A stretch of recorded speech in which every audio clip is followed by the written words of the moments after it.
Blessings and welcome to today's Law Enforcement Daily Devotional. Today we're in Acts 12 and 13. Little law enforcement takeaway here. Good read. I think this is actually 2 days in a row where we've gotten a law enforcement takeaway. Maybe three, I don't know. But in chapter 12, verse 2, we see King Herod. And there's been this, and I think law enforcement, we all get this. There's this cultural movement. Defund the police, or whatever the case may be. But King Herod, there's this persecution that we've talked about starting with Saul, persecution of the church. So Herod jumps on the bandwagon, and I don't mean to make light of this because he kills James. He has James killed, and James was one of Jesus's inner circle. When Jesus went on the Mount of Transfiguration, he took Peter, James, and John with him. When Jesus was in the Garden of Gethsemane, and he asked his disciples to pray with him, and he took Peter, James, and John a little bit further with him, and they were within earshot of where Jesus was praying. And they're the ones that fell asleep and said the spirit is willing, but the flesh is weak. So James was one of the inner circle, those three big disciples. And we know about Peter. We hear about him all the time. We know about John. He wrote the book of John. He wrote 1st and 2nd John. He wrote the book of Revelation. Um, we know about John, but we don't hear a whole lot about James. But here James is murdered by King Herod. And so, um, the crowd cheered for this. The crowd wants to see the Christians persecuted. This Jewish crowd, this Jerusalem crowd is so wishy-washy. Uh, they want to follow God, and they don't want to follow God. And so, it's kind of like society today. Um, so when we're reading about all this story and what's going on, we read that this is during the Passover.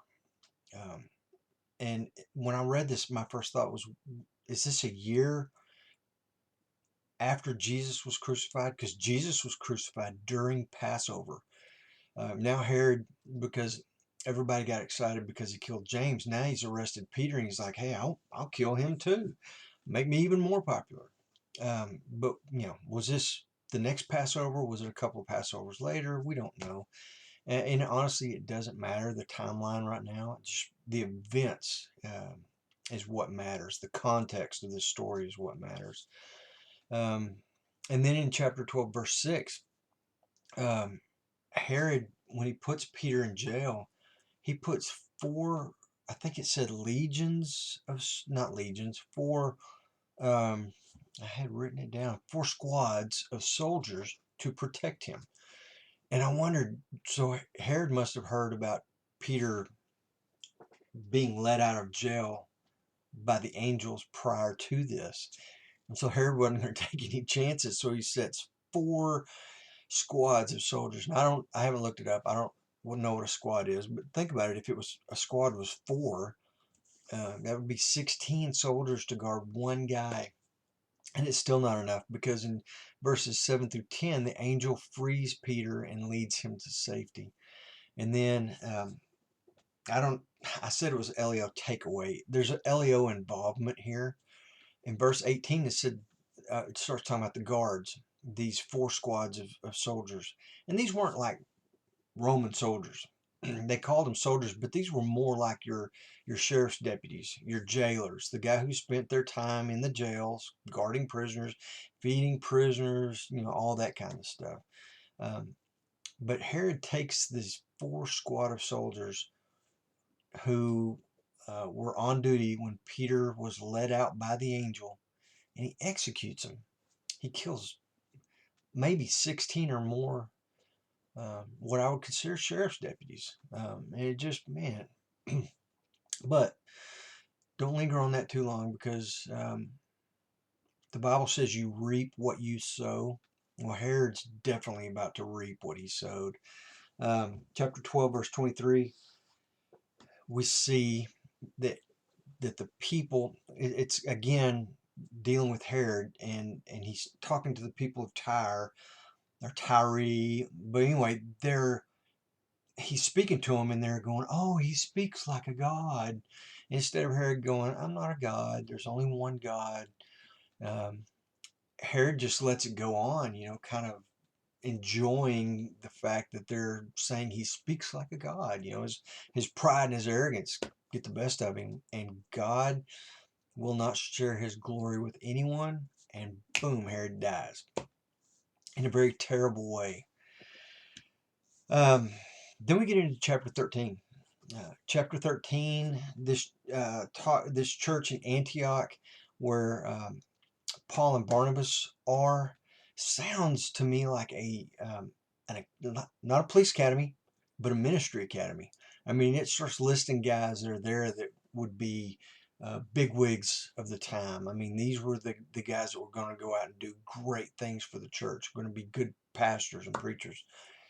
But they seem to all be there in Antioch, and it's probably because they're teaching and they're training and they're learning from each other, and they're iron sharpening iron is what it seems like. And then the angel of the Lord calls Paul and Barnabas. He says, I got a mission for you guys. Get up and take off for your mission. And they do. And they take a guy with him, a kid, John Mark. And John Mark is a very interesting character because I think it was yesterday we saw where when Peter escaped the first time and he went back to the house, and he knocked on the door, and the servant girl runs back and tells everybody Peter's here, but she didn't let him in. That was John Mark's house. His mom hosted the disciples a lot of times, but that was his house. He grows up in a Christian family with his mom and grandmother teaching him the way, and he is also I don't know if it was a cousin, but he's related to Barnabas. So it's almost like Barnabas is mentoring him and or discipling him, and so Barnabas takes John Mark with him and Paul. Sorry about that. So anyway, they take him with him. Uh, it talks about this false prophet named Bar Jesus that they come to. He had influence over a civic leader and was trying to influence him in a negative way. Paul confronts him head on and gets rid of this false prophet. And then in 13:3, John Mark leaves them. He returns home. And Paul gets upset about this, and we're going to see this as we're going through the New Testament, that Paul was very offended that John Mark left. Causes a lot of trouble. Um, anyway, the Jewish leaders, again, they get upset with Paul because of his teaching, and they get jealous. He's going to take their prestige and their power and authority away, so they want to kill him. Um, the Gentiles will rejoice because Paul says, I'm done with the Jews. I'm going to go to the Gentiles and preach to them. We're going to leave it there.